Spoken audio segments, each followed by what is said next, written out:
Assalamualaikum warahmatullahi wabarakatuh. Hari ini saya akan mempresentasikan hasil tugas saya membuat surat perjanjian untuk memenuhi tugas dari mata kuliah praktek penyusunan kontrak. Surat perjanjian ini berjudul Surat Perjanjian Jual Beli Tanah dengan metode pembayaran cicilan. Ini merupakan bagian dari judul atau heading.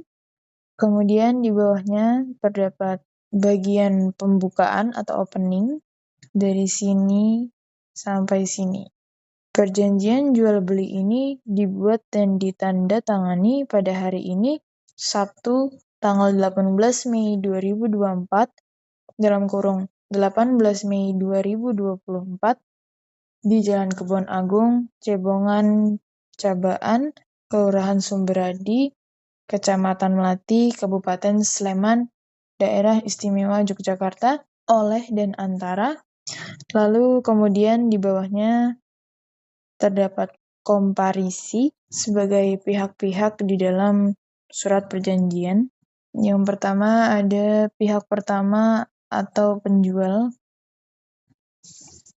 Tirsa lahir di Samarinda pada tanggal 1 Maret 1992 dalam kurung 1 Maret 1992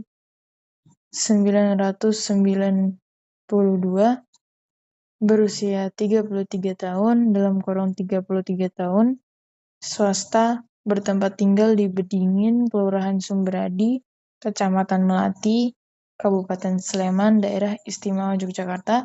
Dalam hal ini bertindak selaku kuasa dari dan oleh karena itu untuk dan atas nama Abner, lahir di Samarinda pada tanggal 13 Maret 1984 dalam kurung 13 Maret 1984, 41 tahun, dalam kurung 41 tahun, pengusaha, bertempat tinggal di Sempaja Timur, Samarinda Utara, Kota Samarinda, Kalimantan Timur. Demikian berdasarkan surat kuasa di bawah tangan tertanggal 30 April 2024 dalam kurung 30 April 2024 aslinya bermaterai cukup, selanjutnya disebut sebagai pihak pertama atau penjual, dan pihak kedua atau pembeli, orang dewasa yang cakap, Indi, lahir di Yogyakarta pada tanggal 28 Februari 1986 dalam kurung 28 Februari 1986, 31 tahun, dalam kurung 31 tahun, pegawai negeri sipil bertempat tinggal di Senden Tirto Adi, Kecamatan Melati, Kabupaten Sleman, Daerah Istimewa Yogyakarta. Dalam hal ini bertindak untuk dan atas namanya sendiri. Selanjutnya, dalam perjanjian ini disebut sebagai pihak kedua atau pembeli. Kemudian ada pertimbangan atau premis bahwa pihak pertama berniat untuk menjual tanah pekarangan kepada pihak kedua, sebagaimana pihak kedua juga telah setuju dan sepakat untuk membeli tanah tersebut dengan harga 410 juta rupiah dalam kurung 410 juta rupiah. Lalu kedua belah pihak telah bersepakat untuk mengadakan perjanjian jual beli di mana syarat dan ketentuannya diatur dalam 5 pasal dalam kurung 5 pasal seperti berikut di bawah ini. Ini juga termasuk pertimbangan atau premis.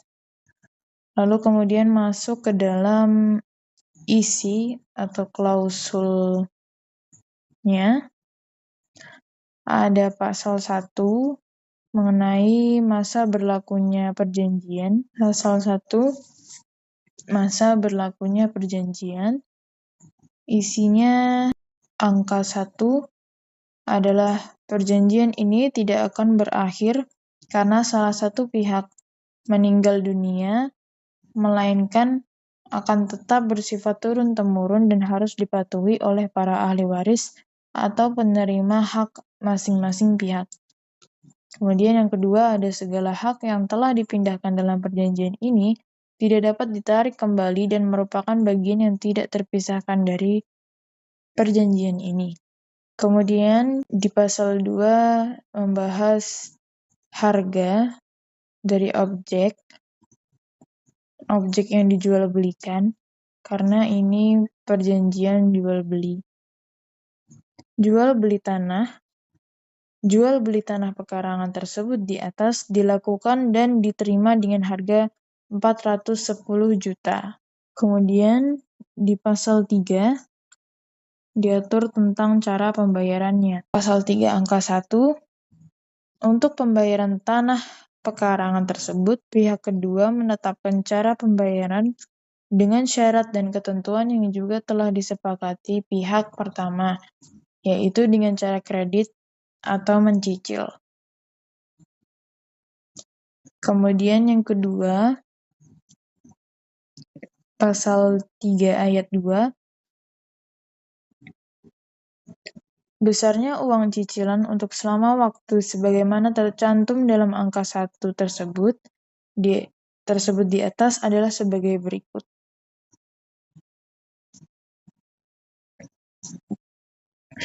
Huruf A, uang muka atau DP atau dalam kurung down payment sebesar 30% dalam kurung 30% dari keseluruhan harga yang disepakati sesuai pasal 2, yaitu sebesar 123 juta dalam kurung 123 juta dibayarkan pihak kedua kepada pihak pertama setelah penandatanganan surat perjanjian ini.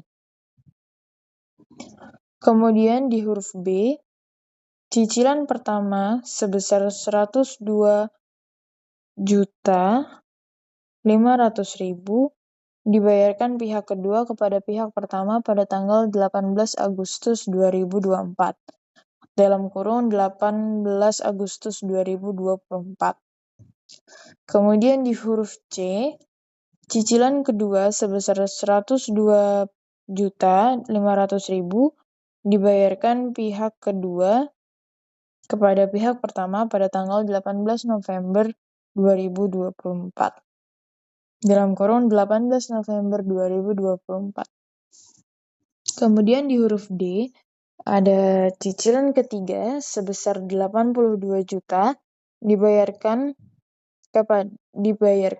pihak kedua kepada pihak pertama pada tanggal 18 Februari 2025 dalam kurung 18 Februari 2025. Kemudian pasal 4 mengatur tentang larangan bagi kedua pihak. Pasal 4 angka 1 terdapat